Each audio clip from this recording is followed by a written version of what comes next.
Présenter Mourad Michichi, société Eni, donc c'est le responsable grand compte et accord partenaire. L'actualité de Eni, si vous ne le savez pas, ils viennent de découvrir le gisement de gaz naturel le plus important de ces dernières années au large de l'Égypte, ce qui représente à peu près 20 ans de consommation française en gaz naturel, c'est ça? Bon, voilà, donc un acteur important dans la fourniture de gaz naturel en France. Patrick Fievez, société Finagaz, anciennement Totalgaz.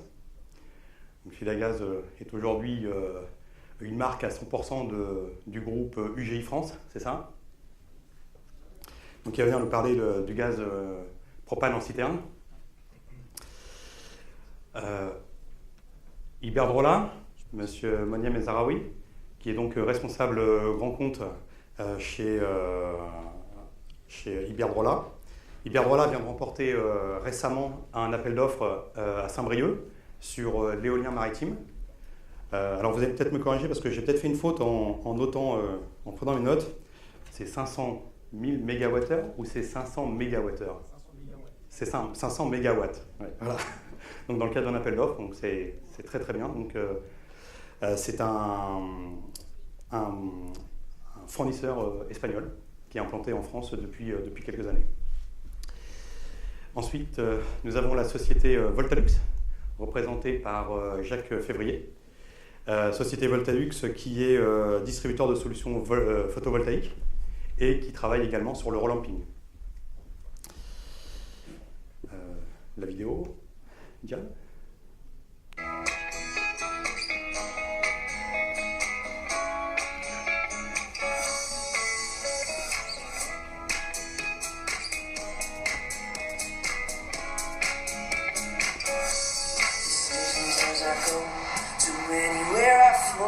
Sometimes I believe, at times I should know.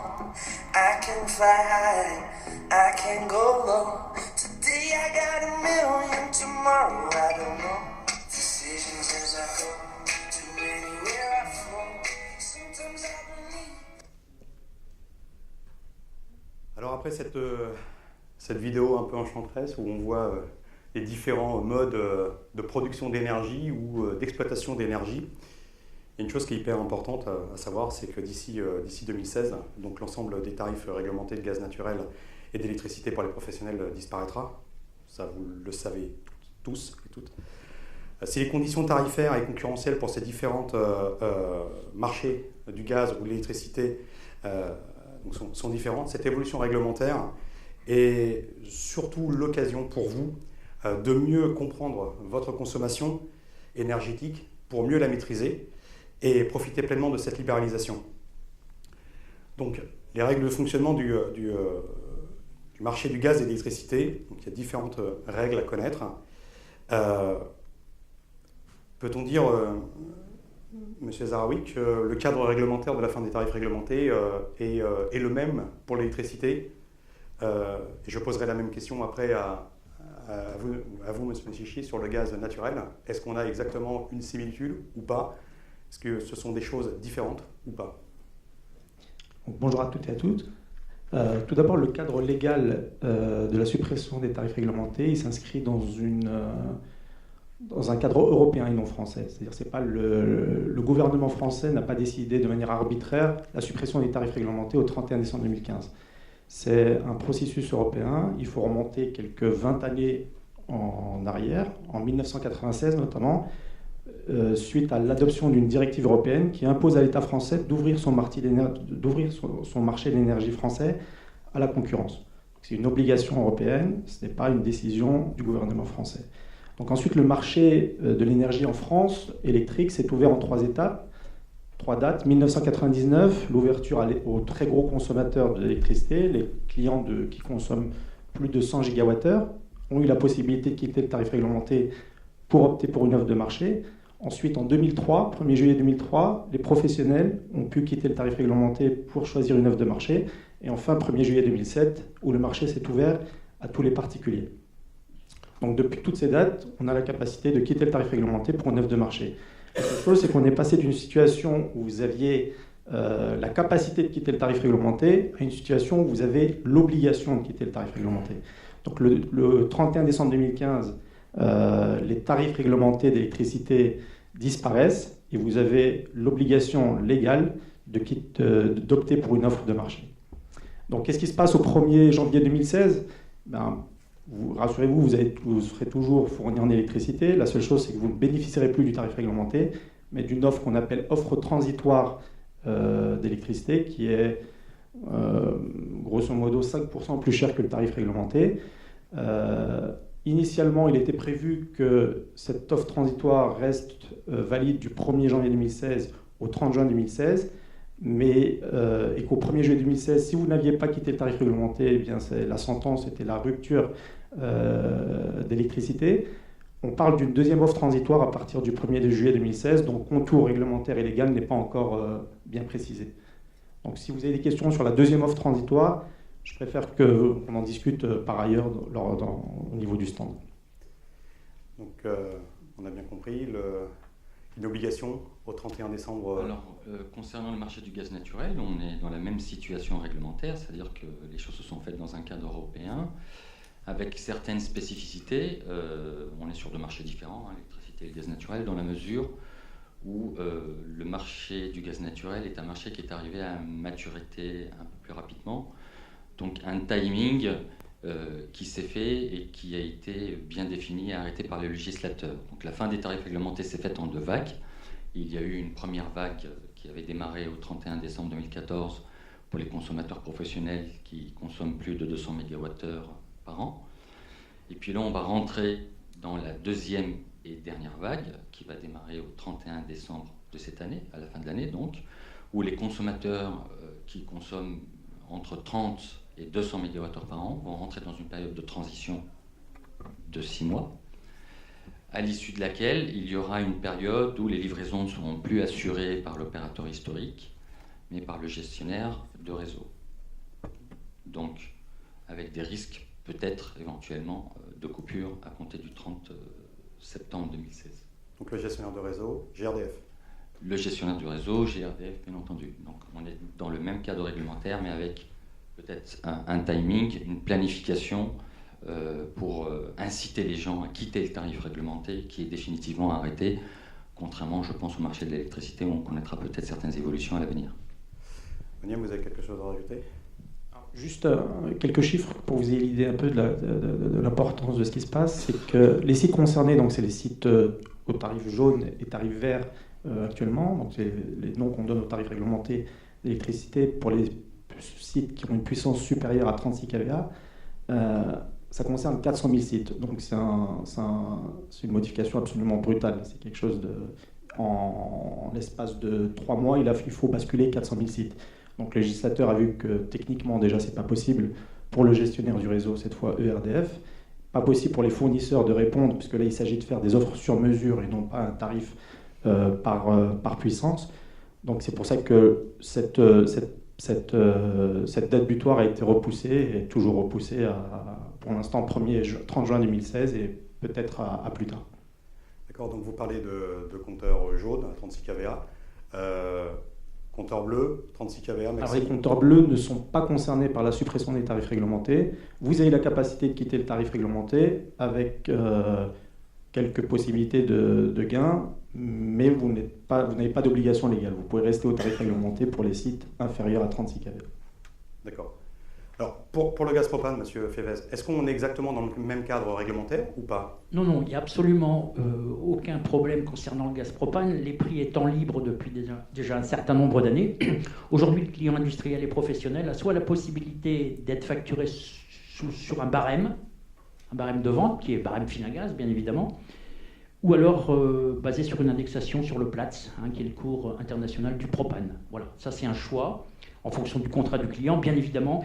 Il n'a pas la possibilité, au gré de son humeur, de passer de l'un à l'autre du jour au lendemain. Alors, les contrats sont définis sur une durée avec soit l'option barème ou soit l'option Platts, avec la possibilité d'avoir une nouvelle option sur un prix fixe. Bon, ça c'est, on va dire, nouveau, récent, une opportunité de fixer un prix sur une durée qui peut aller de 3 à 12 mois. Voilà, mais en aucun cas on est, nous, sujet, pas d'obligation. Ouais, pas Non. d'obligation. Non. Monsieur Michi, comment fonctionne le marché du gaz? Alors moi, j'ai préparé des slides pour pouvoir étayer un peu ce que vous allez nous dire, parce que c'est quand même relativement compliqué. Alors effectivement, les consommateurs vont être amenés, enfin en tout cas pour les retardataires, à quitter ce fameux tarif réglementé, qui on peut dire offrait une certaine sécurité et qui avait figé les habitudes d'achat dans le temps. Acheter du gaz naturel sur le marché dit libre, donc où les prix sont pratiqués librement, c'est-à-dire aller directement via un fournisseur couvrir des positions sur le marché spot. Hein. C'est un ordre que l'on prend pour couvrir donc un prix qui est issu du marché spot. Alors comme vous pouvez le voir sur ces courbes, bon, je vais un petit commentaire. Là, il y a 3 courbes représentant les évolutions du spot entre le marché américain, le marché asiatique et le marché européen. Ces 3 marchés sont pas du tout interconnectés, donc il y a vraiment 3 places de marché dans le monde, avec un prix du gaz naturel qui est 2,5 fois à 3 fois moins cher qu'en Europe, et puis un prix qui est 2 à 3 fois plus cher en Asie suite aux événements de Fukushima. Alors, qu'est-ce que ça veut dire? Ça veut dire un changement des habitudes d'achat, une meilleure, disons, compréhension de ce marché pour pouvoir acheter judicieusement, et donc une plus grande concertation, une plus grande collaboration avec son fournisseur, avec son commercial. Parce qu'on change totalement de logique, on rentre dans une logique spéculative, aléatoire, qui est, disons qu'il n'y a pas de règles qui permettent de prévoir les évolutions de ce marché. Hein. C'est uniquement la loi, il obéit uniquement à la loi de l'offre et de la demande, mais pas seulement, mais surtout à des facteurs purement géopolitiques. Donc il faut être en mesure d'anticiper, et ça veut dire aussi s'orienter vers d'autres méthodes d'achat du gaz naturel. D'accord, donc là, ça justifie bien ce que vous Alors, êtes en train de dire. Effectivement, ce qui est important d'avoir à l'esprit aussi, c'est que c'est un marché qui a été en constante hausse. Disons que c'est un marché qui a une tendance naturelle haussière. Et il faut savoir qu'actuellement, 2014-2015, on est plutôt sur un épiphénomène, à savoir des prix du gaz naturel relativement bas, même très intéressants, très bas. Et il faut savoir que, et ça nous en sommes convaincus, hein, ça ne durera pas, ce qui aura un impact très très important en tant qu'acheteur, hein, pour vous, sur la façon d'aborder ce marché, et on verra ça un petit peu plus tard. Alors, est-ce qu'on peut calquer les mêmes analyses sur le marché de l'électricité? Est-ce qu'on est sur un marché qui fluctue aussi? Est-ce qu'il y a un marché spot? Est-ce qu'il y a une bourse européenne ou mondiale? Alors, il y a effectivement un marché spot sur le marché de l'énergie électrique où les cours fluctuent quotidiennement avec des variations qui sont peut-être moindres que le gaz, mais le prix change tous les jours. C'est pour ça que lorsque un client nous demande une offre, la validité de l'offre est très courte. Ça nous permet aussi d'optimiser le prix, les prix changeant tous les jours. Donc ça dépend essentiellement de l'offre et la demande. Lorsque l'offre augmente, mécaniquement, lorsque la demande augmente, mécaniquement, les prix eux aussi sont amenés à augmenter. Il faut savoir qu'aujourd'hui, les prix de l'électricité sont historiquement bas, les prix de marché d'électricité sont historiquement bas. Un peu à mettre en parallèle aussi avec les prix du gaz qui connaissent des prix très bas. Mais bien comprendre que c'est lié intimement à la différence entre l'adéquation entre l'offre et la demande. D'accord. Alors, je reçois une offre. Oui, allez-y. J'ai juste une petite précision. C'est-à-dire qu'en fait, quand on va renégocier son contrat et qu'on va aller sur le marché spot en demandant à son fournisseur de couvrir une position, il ne s'agit plus que de la molécule. Il faut bien être clair là-dessus. Il ne s'agit plus que de la molécule, parce que tous les autres coûts réglementaires, à savoir les coûts d'acheminement notamment, le transport et la distribution, resteront toujours réglementés. Hein. Ça veut dire qu'en fait, on ne parle dans un budget gaz naturel que de 40% à peu près du budget TTC. Un marché spot, c'est bien que de la molécule dont il s'agit. Idem pour l'électricité, on parle bien que de l'électron. Même chose, on parle que de l'électron, tous les autres coûts sont réglementés. Voilà. Donc, l'acheminement est réglementé, voilà. la fiscalité. Donc sur une facture de 100, j'ai 60% de part de taxes, acheminement et taxes fiscales, et 40% d'électrons ou de molécules. Tout à fait. D'accord. Alors, je suis client, je fais faire une analyse je fais faire une cotation auprès de différents prestataires. Je reçois l'offre. Comment je fais pour l'analyser? Quels sont les points clés à analyser pour comprendre l'offre et pour pouvoir déterminer que tel fournisseur est meilleur que l'autre?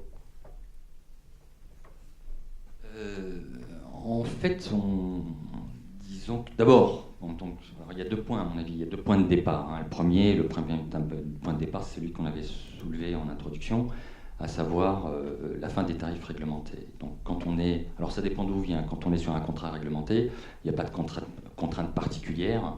Il suffit de s'adresser à son fournisseur pour demander une offre de marché. Si vous étiez déjà, parce qu'il y a beaucoup de gens, maintenant sur le gaz naturel, c'est la majorité des consommateurs pratiquement qui sont en offre de marché. Pour renouveler son contrat, donc, il faut connaître sa date d'échéance, bien sûr, les conditions de résiliation et surtout la période de préavis. Voilà. Donc ce sont les fondamentaux. Ensuite, il peut y avoir un échange avec votre interlocuteur pour que c'est l'occasion qu'il puisse vous expliquer l'offre, bien entendu. On est sur des délais de décision qui sont relativement courts, puisque ce sont des prix qui sont valables uniquement dans la journée. Les couvertures de position se font en fin de journée, donc il faut aussi un petit peu être familier avec ces méthodes d'achat, disons, pour aborder ce marché. Alors, quant à la question que vous posez, à savoir quel est le fournisseur avec lequel je dois partir, moi je dirais tout simplement Eni, c'est tout à fait normal. Non mais, pour être... en fait, c'est un marché de matières premières. Donc, quand on est sur un marché de matières premières, il n'y a pas de transformation derrière. Donc, on est sur des... il faut le dire, on est sur des niveaux de marge qui sont relativement faibles. Voilà. Donc, ça veut dire que, en fait, ce qui m'intéresse dans mon analyse, c'est juste le prix de l'électron ou de la molécule. Alors, parce que le reste des taxes, vu qu'elles sont déterminées par le pouvoir public, je n'ai pas à en tenir compte. Effectivement, donc, les habitudes sont tenaces. Donc, quand on mène une négociation, on souhaite faire toujours mieux que la fois précédente. Or, la réalité ne se passe pas vraiment comme ça. C'est une question de conjoncture. C'est-à-dire quand vous allez négocier votre contrat gaz, vous allez négocier uniquement la partie proprement liée à la molécule, c'est-à-dire ces fameux 40% du budget gaz TTC. Effectivement, comme on l'avait dit, les 60% restants, et qui est la partie la plus importante, ce sont les coûts d'acheminement qui, eux, évoluent en moyenne à peu près 5% par an. Donc les transporteurs, les distributeurs, ce sont des entreprises d'État qui définissent ces coûts d'acheminement. Et puis aussi, on a face à nous une fiscalité de plus en plus galopante. Faut lire les choses telles qu'elles sont, puisqu'on a vu l'apparition en peu de temps de la CTA, la CTSSG, la CSPG, et la TICGN. La TICGN a un très bel avenir devant elle, puisqu'il y a quelques années de ça, elle était à 1,19 €, alors directement corrélée aux consommations, elle s'exprime en euros du mégawattheure. Bon, est-ce qu'on peut expliquer ce que c'est que la TICGN? Oui, pardon. Alors c'est la taxe intérieure sur la consommation de gaz naturel. Pourquoi? Parce que le gaz naturel n'est pas produit en France. Tout le gaz naturel consommé en France, quasiment la totalité, pratiquement 100% du gaz naturel, est importé de l'étranger. Donc cette taxe, cette fameuse TICGN, elle est collectée par le fournisseur et elle est reversée directement aux douanes derrière. Et elle est fixée par décret gouvernemental. En peu de temps, on l'a vu évoluer donc, de 1,19 € du mégawattheure alors en 2015, elle est actuellement à 2,64 € par mégawattheure consommé. Et je peux vous assurer qu'elle a un très très bel avenir, puisque elle va encore évoluer sur les prochaines années et on va commencer à le ressentir à partir de l'année 2016. Voilà. Donc on a bien 3 composantes dans son budget gaz naturel. Une par molécule qui est complètement fluctuante et totalement dépendante de marchés qui sont de marchés internationaux, sur lesquels les fournisseurs n'ont pas du tout la main. Et puis des couches d'acheminement qui sont réglementaires, puisqu'il faut bien livrer le gaz, et ça, ce sont des missions de service public. Donc le fournisseur va reverser ces coûts-là à l'euro au GRDF et au GRT, donc le gestionnaire du réseau de transport, et une fiscalité que l'on collecte et que l'on reverse derrière auprès du Trésor public. Voilà. Donc, maîtriser son budget de gaz, c'est être en mesure, dans la mesure du possible, de maîtriser ces trois facteurs. Bon, ils sont peu maîtrisables, hein. Vous comprenez bien qu'on ne peut pas agir sur la fiscalité et les coûts de transport. Il ne reste plus que le prix de la molécule. Donc là, il faut un petit peu être informé, se renseigner. Donc être en échange avec son fournisseur pour à peu près essayer de déterminer la période la plus propice, dans la mesure du possible. Anticiper son contrat, ne surtout pas attendre la date d'échéance du contrat. Parce qu'en fait, c'est un marché d'opportunités. Hein. Il faut savoir les saisir. Et on peut très bien mettre en place un contrat avec un début de livraison pour dans un an et demi, à la suite du contrat qui est déjà en cours. Voilà, donc en clair, ça veut dire que je peux prendre une position un an avant la fin de mon contrat. Tout à fait. Est-ce qu'on a, monsieur Ezraoui, exactement la même chose sur l'électricité? On est dans les mêmes analyses pour une offre? Alors le schéma est complètement identique à celui du gaz, c'est-à-dire qu'au-delà des conditions contractuelles qui peuvent différer d'un fournisseur à l'autre, alors quand je dis conditions contractuelles, c'est les conditions de paiement, la flexibilité, les engagements de conso et toutes ces choses-là. Le reste, on a une partie acheminement qui est identique quel que soit le fournisseur, puisqu'il reflète les coûts de ERDF, du gestionnaire du réseau de distribution. Ensuite, vous avez toute la partie fiscale, donc, qui est identique, quel que soit le fournisseur. Donc, il ne reste plus que la partie fourniture, donc prix de l'électron, qui ça dépend du cours du jour et qui est fixé, celui-là, par le fournisseur. Donc, en réalité, lorsque vous recevez 2 offres ou 3 offres, il faut se focaliser essentiellement sur la partie fourniture et faire abstraction un petit peu de la partie acheminement et de la partie fiscale qui est identique pour se focaliser essentiellement sur la partie prix de la fourniture. Avec une petite différence, c'est que certains fournisseurs rajoutent une partie abonnement que d'autres n'ont pas dans leur contrat. Mais à part ça, les composantes sont identiques. Il y a uniquement le prix de la fourniture qui est différent.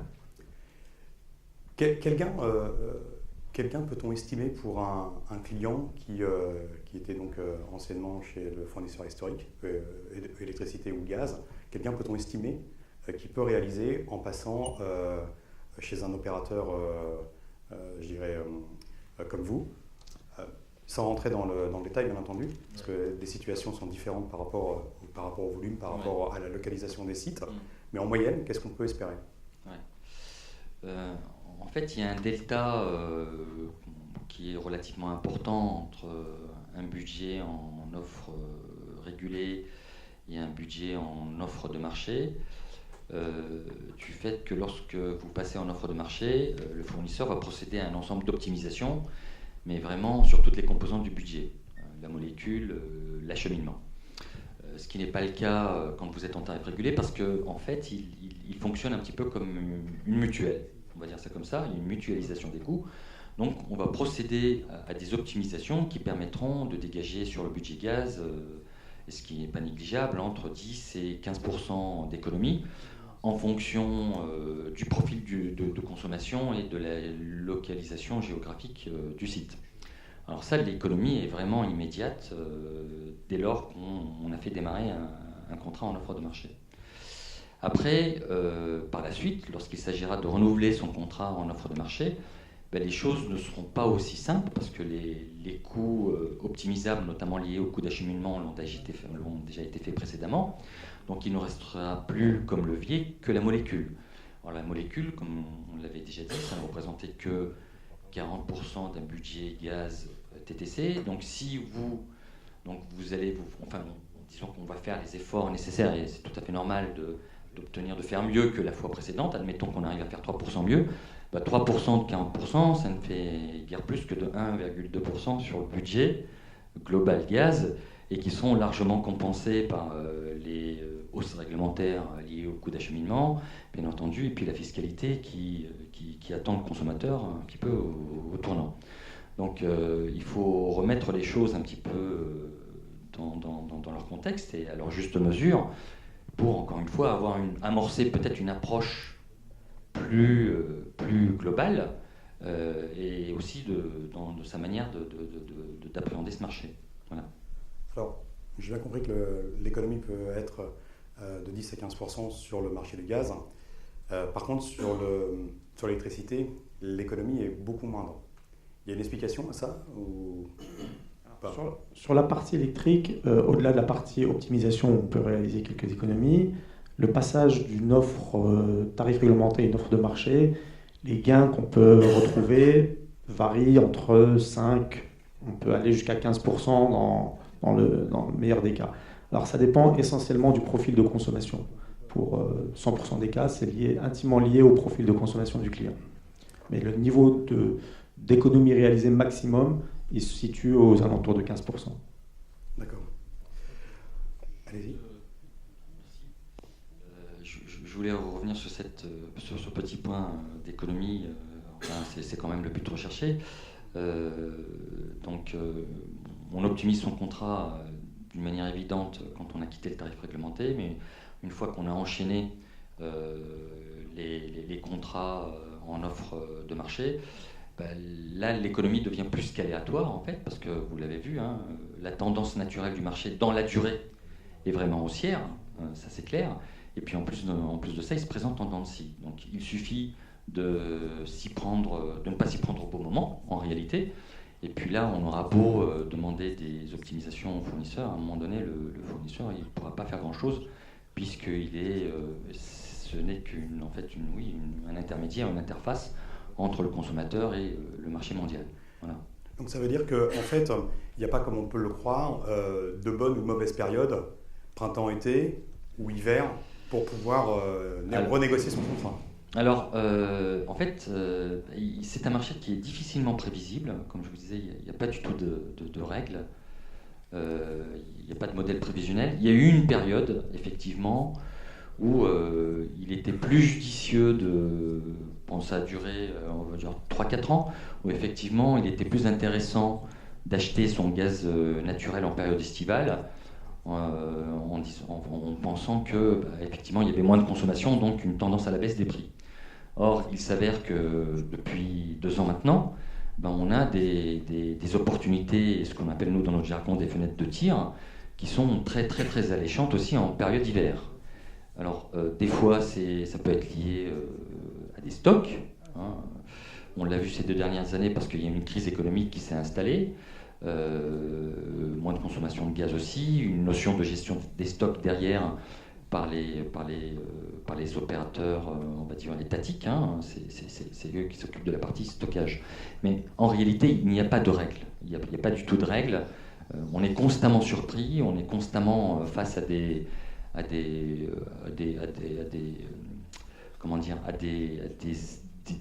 l'imprévisible. Il y a des facteurs géopolitiques, mais il n'y a pas que ça. Il y a eu une année, par exemple, des problèmes sur l'interconnector, c'est-à-dire que c'est une artère gazière qui relie le continent à l'Angleterre. Et là, on a assisté à une envolée des prix. Donc, ça veut dire qu'en fait, il faut être un petit peu à l'écoute. Il faut de temps en temps se mettre en relation avec son interlocuteur. Et puis, on peut avoir un indicateur aussi, c'est celui du baril de pétrole. Ça n'a pas toujours été le cas. Là, en ce moment, les prix du gaz naturel sont très bas parce que le baril du pétrole est bas. C'est la conjoncture actuelle qui le veut, ça n'a pas toujours été le cas. Par exemple, on a eu des bulles gazières sur 2008 et 2009 où les prix étaient totalement décorrélés, à savoir un baril très haut et des prix du gaz qui étaient très bas. Donc il n'y a vraiment pas de règles, c'est relativement surprenant, pas surprenant. C'est comme ça, c'est le marché mondial, il y a beaucoup trop de paramètres qui interviennent. Donc le mieux, c'est de un petit peu suivre les cours. Je pense qu'Internet est assez fourni là-dessus, et puis surtout se rapprocher de son fournisseur. Et c'est ce qu'on a pu voir en décembre, fin de novembre jusqu'à janvier 2015, où on a eu une très forte baisse du marché du gaz sur 3 mois, et qui a été vraiment très favorable pour justement basculer ou renouveler son contrat. Tout à fait. Alors, j'ai bien compris, donc on négocie au mieux son électron, on négocie au mieux sa molécule, mais est-ce suffisant pour réduire ses dépenses énergétiques? Est-ce vraiment suffisant? Qu'est-ce qu'on peut faire de plus? Alors, je dirais que pratiquement tout reste à faire en réalité. Pourquoi? Parce que on ne maîtrise ni la fiscalité, enfin la fiscalité qui est un organe de régulation, cela tient en passant. Les les acheminements, il faut bien entretenir les réseaux, donc ils sont amenés aussi les coûts d'acheminement à évoluer. Les prix sont faits par les pays producteurs au final, et non pas ceux qui possèdent donc les gisements de gaz et de pétrole sur leur sol, tout simplement. On est très dépendant. Il faut savoir que la France est un nain énergétique en matière énergétique, donc on en a parfaitement conscience. Et il y a une volonté des autorités publiques, une volonté européenne de réduire la facture énergétique de l'Europe. Et en cela, il y a des mesures qui ont été enclenchées depuis les lois du Grenelle de l'environnement 1 et 2, la nouvelle réglementation thermique, le paquet énergie-climat et la loi sur la transition énergétique. Donc le but derrière, c'est vraiment de maîtriser ses consommations pour réduire sa dépendance vis-à-vis de l'extérieur. Il y a une fragilité, on est totalement dépendant de l'extérieur, et c'est là-dessus qu'il faut agir. Alors comment agir là-dessus ? On a identifié 3 leviers. D'abord, faire évoluer les comportements vers des comportements économes, faire l'état des lieux, c'est-à-dire connaître un petit peu la performance, enfin pas un petit peu, très bien la performance énergétique de ces installations et les caractéristiques du bâti. Ça veut dire quoi, améliorer ces performances énergétiques ? Enfin, disons, les connaître surtout, les améliorer, c'est un deuxième temps, mais déjà avoir une image, une photographie de l'existant. On peut avoir un récupérateur de chaleur qui fonctionne très mal, une chaudière complètement dépassée, et si on n'est pas sensibilisé à ces points, au final, on risque d'avoir des factures énergétiques gonflées, même très gonflées. Donc, agir sur ces paramètres permet nous on a estimé, disons, les économies de l'ordre de 30%, mais directement sur la partie financière. C'est-à-dire que, et là, vous dégagez de l'économie durable, absolue, et non pas relative, bien sûr, et surtout, vous vous affranchissez de ces futures évolutions du marché. D'accord, donc ça veut dire que je fais une analyse de mon bâtiment, je fais une analyse de mon matériel, de mon équipement, et ça me permet donc de savoir si mon bâtiment est énergivore ou si mes équipements sont énergivores, c'est ça, en clair ? Voilà. En clair, l'idée, c'est qu'il faut passer par des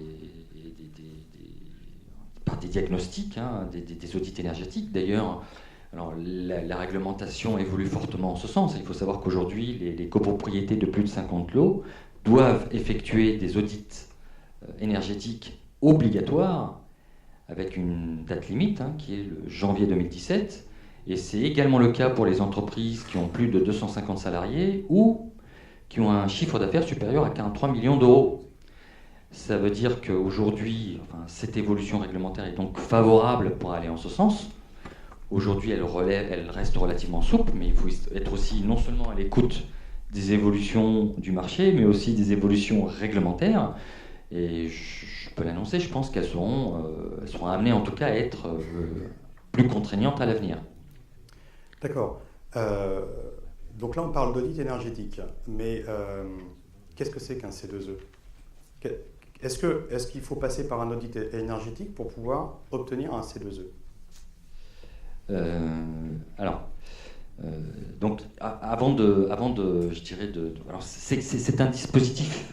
Le C2E, c'est le dispositif des certificats d'économie d'énergie, voilà, qui permettent de mettre en place, disons, des subventions, un financement pour aider les consommateurs dans la réalisation de leurs travaux. Ces travaux peuvent être financés en partie ou en totalité dans certains cas, et c'est un dispositif qui est mis en place par les pouvoirs publics. Bon, c'est un des leviers, mais néanmoins, alors ça se prépare. On va dire, ça se prépare. Alors, soit effectivement, j'ai conscience que ma chaudière est obsolète et qu'elle est très énergivore, donc à ce moment-là, effectivement, je peux directement passer par le dispositif des C2E, mais néanmoins, pour enclencher, en fait, il s'agit d'enclencher une démarche globale.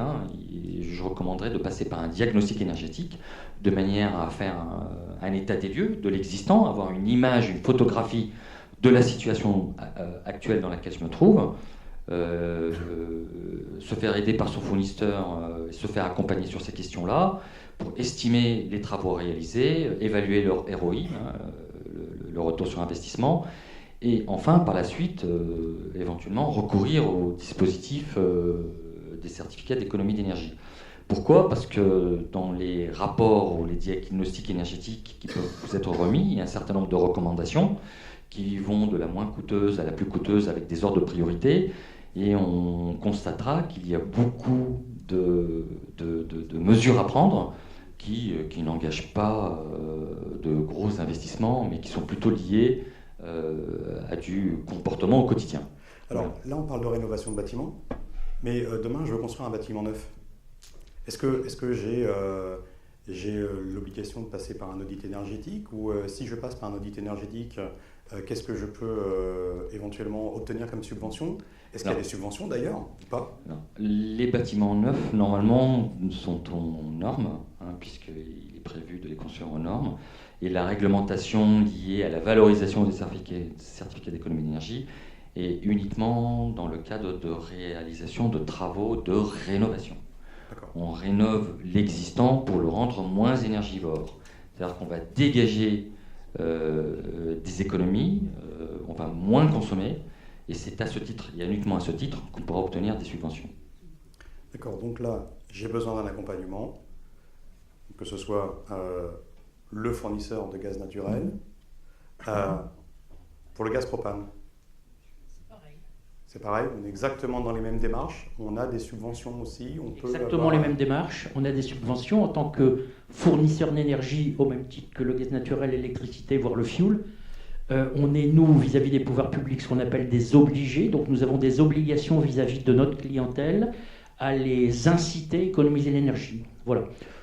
Donc il y a des opérations, il y a des offres commerciales qui sont prévues justement pour aider nos clients et futurs clients à économiser l'énergie. On a exactement les mêmes normes, que ce soit du gaz naturel, du propane, de l'électricité. Quand je dis par rapport au gaz naturel, c'est le même produit de toute manière, en sachant que nous, on a décidé, Finagaz, depuis un certain temps, de favoriser nos clients et futurs clients. Il y a une opportunité aussi, il y a un marché du certificat d'économie d'énergie, et on dit, ben voilà, on achète parce qu'en tant qu'obligé, on doit répondre à des demandes des pouvoirs publics. On pourrait acheter sur le marché. On a préféré, nous, investir auprès de nos clients et les aider justement par des financements de tout ou partie de leur installation, alors évidemment suivant ce qu'ils souhaitent, que ce soit dans l'isolation. Il ne faut pas croire que le fait de vendre de l'énergie, on va s'engager à aider le client uniquement sur le chauffage, par exemple, ou on peut aider aussi nos clients sur l'économie d'énergie par le fait d'isoler le bâtiment, éventuellement les LED, éventuellement tout ce genre de choses qui vont permettre justement d'économiser d'énergie et qui vont nous permettre de répondre à nos obligations vis-à-vis des pouvoirs publics. Et ça, c'est une chose qui est importante et on se doit de le faire, et on est bien sûr à l'écoute de nos clients, et on peut étudier avec eux, soit par l'intermédiaire donc d'un diagnostic, ou soit éventuellement par une simple demande aussi d'un client qui voudrait changer son matériel pour économiser l'énergie, en sachant qu'il y a quand même une démarche importante, c'est que pour pouvoir prétendre à une aide et une subvention, il faut pas que ce soit du après-coup. Je vais dire, si demain on nous présente une facture de changement de chaudière en disant voilà, je veux pouvoir bénéficier des aides, ce ne sera pas possible. Il faut que le dossier soit monté dès le début. Et on aide bien évidemment aussi, on a des équipes chez nous qui aident à monter le dossier. Il faut vraiment qu'on parte de zéro, je vais dire, pour arriver à l'aide. Sinon, on a déjà eu le cas de clients qui nous disaient j'ai changé ma chaudière, merci. Non, ça, ce ne sera pas possible, et c'est absolument pas possible. Voilà. On part du devis. On part de zéro et on monte le dossier. Je voulais juste dire une petite chose, je n'ai pas eu le temps d'en parler tout à l'heure quand il y avait justement les possibilités de sortir des contrats. À la différence du gaz naturel ou de l'électricité, le propane, c'est un petit peu différent, les contrats propane sont un petit peu différents, et le client qui va signer avec un fournisseur de propane va se voir mettre à disposition un réservoir de gaz. Bon, ça, c'est certain. mais le réservoir va, pendant toute la durée du contrat, être propriété du fournisseur de gaz. Donc à la différence du fuel, par exemple, où là on a un stockage, le client ne pourra pas demander à d'autres fournisseurs de pouvoir le livrer dans ce réservoir. Et à chaque fois, quand on change, il faut changer toute l'installation, il faut changer le réservoir. Bon, ça pourrait sembler une contrainte. Il faut savoir qu'aujourd'hui, le contrat a une durée, peut éventuellement avoir un engagement de volume suivant des grosses consommations industrielles. Si par exemple il y avait des financements d'installation, il peut y avoir des engagements de volume, mais des contrats à durée indéterminée qui vont obliger le client à rester avec son fournisseur toute la vie, ça n'existe pas et c'est pas très légal. Donc il ne faut pas avoir peur aujourd'hui de regarder son contrat. C'est très simple, conditions générales, conditions particulières, il y a une date de toute manière. Dans les conditions générales, on va trouver le fait de reconduction. Il y a des choses qui sont légales, il y a des choses qui le sont un peu moins. Il faut vraiment sortir de ce tabou de dire moi j'ai un fournisseur, ça va me coûter une fortune, donc je ne veux absolument pas en sortir parce qu'il serait dommage de pouvoir négocier des conditions intéressantes avec Unicap par exemple et de ne pas pouvoir en bénéficier parce que le client a peur d'aller voir un petit peu plus loin. Donc ça c'est complètement, je ne veux pas dire tabou, mais il faut absolument en sortir. Il n'y a pas de contrat définitif. Et on est là, nous, en tant que conseillers, pour regarder et aider les clients utilisateurs à dire voilà monsieur, ok on peut y aller, ou attendez là, il faut attendre 1 an, il faut attendre 6 mois parce que vous n'êtes pas à échéance, et ça ne sert à rien de faire les choses en avant. Et voilà, il faut vraiment pas avoir dans la tête de dire je suis pied émaillé parce que j'ai un réservoir. Effectivement, il va falloir le démonter, il va falloir le remplacer, mais ça fait partie de l'activité. Merci pour ces précisions, Monsieur Febvez. Alors, j'ai bien négocié ma molécule, j'ai bien négocié mon électron, j'ai isolé mon bâtiment. Qu'est-ce que je peux faire de plus? Monsieur Février, qu'est-ce que je peux faire de plus? Des économies? Oui, des économies. Je pense que Monsieur Février a la bonne réponse. Oui, je peux essayer de faire des économies, justement, et essayer de moins consommer de molécules. Parce que c'est bien d'avoir négocié un tarif, mais effectivement, moins on va en consommer, moins on va payer à la sortie. Et donc, par rapport à ça, je dirais qu'il y a aujourd'hui différentes pistes. Une des premières pistes qui est certainement une des plus évidentes parce que des plus faciles à démontrer, c'est le relamping, et notamment le relamping en LED. Un exemple très simple, un tube néon fluo, ça consomme 58 watts à l'heure, pardon. On peut le remplacer par un tube LED 1,50 m, exactement les mêmes caractéristiques, mais qui lui va consommer 23 watts. Donc la facture à la sortie, elle est divisée par 2,5. C'est pareil pour pratiquement tout ce que vous pouvez avoir en éclairage sur vos structures. Sauf peut-être pour les éclairages extérieurs, où là, si vous avez une iodure qui fait 300 watts pour éclairer vos parkings, par exemple, effectivement, on ne la remplacera pas par une iodure, un spot LED de 100 watts. On la remplacera par un spot LED de 150 watts. Mais quoi qu'il en soit, vous diviserez au moins votre facture par 2. Votre facture d'éclairage, ce qui n'est pas la facture globale que vous avez au niveau d'une concession, par exemple. Donc ça, c'est une des premières pistes.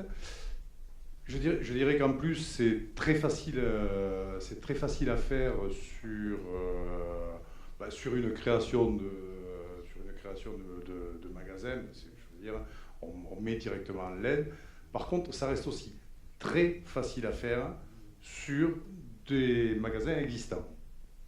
Je m'explique. Les fabricants de LED se sont pas embêtés. Ils ont pris les spots qui existaient avec des tubes fluo, des halogènes, etc., etc. Et ils ont fabriqué la même chose en LED. Ou quasiment la même chose en LED. Donc, on se retrouve avec une solution au niveau des relampings qui est que de ne changer l'ampoule et de temps en temps faire un peu de recablage. Parce qu'il y a des transfos qui disparaissent, il y a des starters qui disparaissent, etc. Donc il y a un tout petit peu de recablage à faire, mais on garde les supports. Voilà. Donc ça, c'est une des premières solutions que nous développons. Et puis il y a une deuxième qui est un système qu'on a baptisé EOS et qui permet d'économiser, lui, de l'énergie, non pas sur la consommation des appareils, mais uniquement sur les pertes entre le point de livraison et le point de consommation. L'objectif du système, c'est effectivement de fluidifier le courant et d'éviter toutes les surchauffes qu'il peut y avoir à l'intérieur, qu'il peut y avoir dans la circulation du courant, dans un magasin, une concession ou une industrie. Voilà, ça, ce sont deux systèmes qui aujourd'hui, effectivement, permettent de réaliser, sur les LED, on peut considérer qu'on arrive à un peu plus de 50% au niveau de la consommation en éclairage, ce qui n'est pas sur certaines de vos structures, je pense que ce n'est pas neutre. Et avec le système qu'on a développé sur l'économie des pertes, là on arrive, nous on garantit un minimum de 8%, c'est-à-dire que si vous ne faites pas 8%, on démonte. Et on va jusqu'à un peu plus de 20% selon les cas. On a testé ça d'ailleurs dans une de vos concessions, une des concessions de votre réseau. Et ça, a priori, ça se passe très bien, puisqu'on arrive à des résultats de 18% d'économie. Voilà, ça c'est ce qui permet d'économiser sur la consommation. Après, je dirais qu'il y a une solution qui est en train de se mettre en place, qui a mis un moment à démarrer, parce que les coûts de l'électricité n'étaient pas suffisamment importants aujourd'hui et les coûts du photovoltaïque étaient trop importants aujourd'hui. Mais là, ça semble se rejoindre, ça se croisera dans les années qui vont venir. C'est le photovoltaïque en autoconsommation. Il faut savoir qu'aujourd'hui, on arrive à installer sur la base de 100 kW par exemple, du photovoltaïque où vous allez payer l'électricité 12 centimes pendant 20 ans. Je ne sais pas combien sera, y compris l'acheminement, y compris les taxes, puisqu'il n'y en a pas, puisque c'est vous qui produisez. Je ne sais pas combien sera l'électricité dans 20 ans, mais ça m'étonnerait qu'elle soit aux alentours de 12 centimes TTC. Surtout si on a une hausse de l'AREM. Voilà, en ce qui nous concerne, c'est des produits qu'on a développés. Je crois beaucoup au photovoltaïque en autoconsommation. Je pense que c'est quelque chose qui va se développer parce qu'en plus, c'est facile à installer. Je ne m'embête pas avec EDF par rapport à la PTF. Je ne m'embête pas avec l'État qui ne m'oblige pas à faire un système intégré, etc., etc. Je pose comme j'ai envie de poser, de la façon la plus efficace possible, bien entendu. Je fais des économies sur les frais de raccordement, c'est-à-dire que je n'ai pas de tranchée à faire ni quoi que ce soit. Je me branche directement sur mon transfo. Et voilà. Et donc à partir de là, effectivement, on arrive à des coûts qui sont aujourd'hui très intéressants. Merci. Alors, comme vous l'avez vu, le marché de l'énergie est quand même un peu assez complexe. Et je pense qu'en conclusion, on était d'une situation où on était spectateur. On était spectateur de notre facture. Et aujourd'hui, en fait, on devient un acteur majeur. Donc c'est à chacun de vous, c'est à vous de prendre en main votre consommation, votre isolation de bâtiment, en passant par le bâtiment, en passant par tous les appareils qui sont énergivores, et en négociant au mieux l'électron, la molécule, pour justement voir très rapidement un effet sur votre facturation, qui, je le rappelle, ne jouera que sur 40% de la facture TTC que vous avez mensuellement. Rien d'autre à rajouter? Merci.